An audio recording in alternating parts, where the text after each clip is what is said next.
Welkom by Môre onder die soeklig. Ek is jou gasheer, Jan van Vieren. En in vandag se program kyk ons 'n bietjie oor hoofs na die stand van ontwikkelinge, tegnologie en vooruitgang. En wat dit vir ons toekoms beteken.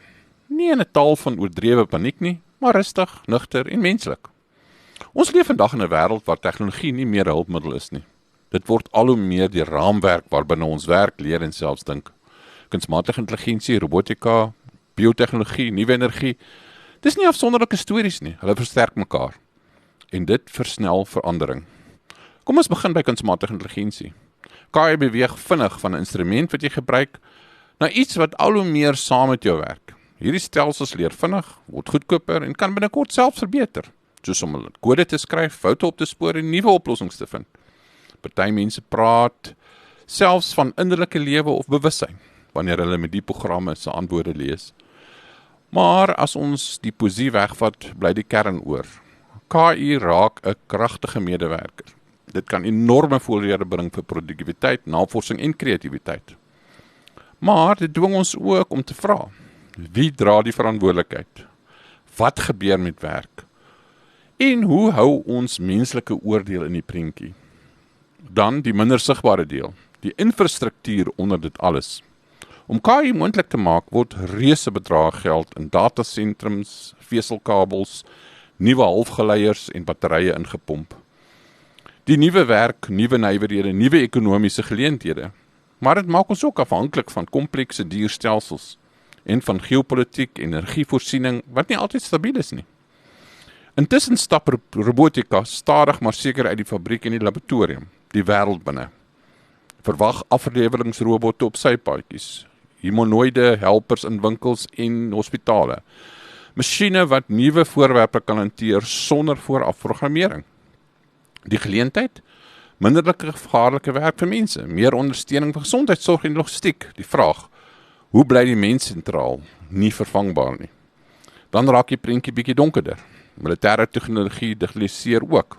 Afstandbeheerde wapens, autonome stelsels en vinnige besluite wat deur algoritmes ondersteun word. Dit is nie wetenskapsfiksie nie, dit gebeur reeds. En dit vra etiese gesprekke oor mag, aanspreeklikheid en risiko. Maar tegnologie bring ook hoopvolle wetenskap. In biotechnologie sien ons tekens dat selfs ernstige neurologiese skade, ten minste in diere tans, dalk eendag gedeeltelik omkeerbaar kan wees. Navorsers droom van digitale simulasies van selle om siektes beter te verstaan. Dit kan medisyne ook radikaal verander. Aan die energiekant verbeter batterye, waterstofprosesse en alternatiewe brandstoftegnologie. As dit skaal, kan dit vervoer en nywerheid groener en goedkoper maak. Al weet ons die pad daarna bly lank en duur. Intussen probeer die politiek en ekonomie byhou. Tegnologiemaatskappye eksperimenteer met nuwe sakemodelle. Selfs advertensies binne KI antwoorde. Regerings reguleer, party met oop standaarde, ander met streng ideologiese beheer.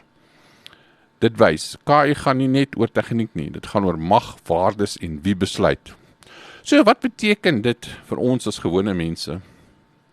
Aan die geleentheidskant sien ons nuwe werk en nuwe nywerhede, beter gereedskap vir onderwys en navorsing, mediese en energie deurbrake en groter produktiwiteit in alledaagse werk. Maar die uitdagings is net so werklik. Werkverskywing en ongelykheid, afhanklikheid van komplekse infrastruktuur, militêre misbruik, databeheer en privaatheid, en 'n samelewing wat soms vinnig genoeg kan aanpas nie. Die belangrikste vraag is dus nie, hoe slim word masjiene nie, maar eerder, hoe wys gaan ons daarmee omgaan? Tegnologie is nooit neutraal nie. Dit dra mense se waardes, dit weerspieël keuses, wie bou, wie beheer, wie wen, en wie word agtergelaat. 'n Gesonde pad vorentoe beteken nuuskierigheid, maar ook versigtigheid. Beleid wat innovasie moontlik maak, maar grense stel. Belegging in opvoeding en vaardighede. En 'n vaste besluit om mense waardigheid sentraal te hou. Ons staan waarskynlik nog nie op die rand van die mystieke singulariteit nie. Maar ons is in 'n tyd van vinnige konvergensie, waar verskillende tegnologieë saam 'n nuwe landskap vorm. Vir die wegneem idee. Die toekoms is nie vooraf geskryf nie, dit word ontwerp, deur gesprek, deur demokrasie, deur verantwoordelike keuses. En dalk is dit ons belangrikste tegnologie tendens van almal. Nie hoe vinnig dinge verander nie, maar hoe verantwoordelik ons saam besluit wat rigting dit neem. Dankie vir die saamluister. Dit was Môre in die Soeklig. Bly weetgierig en toekomsgerig.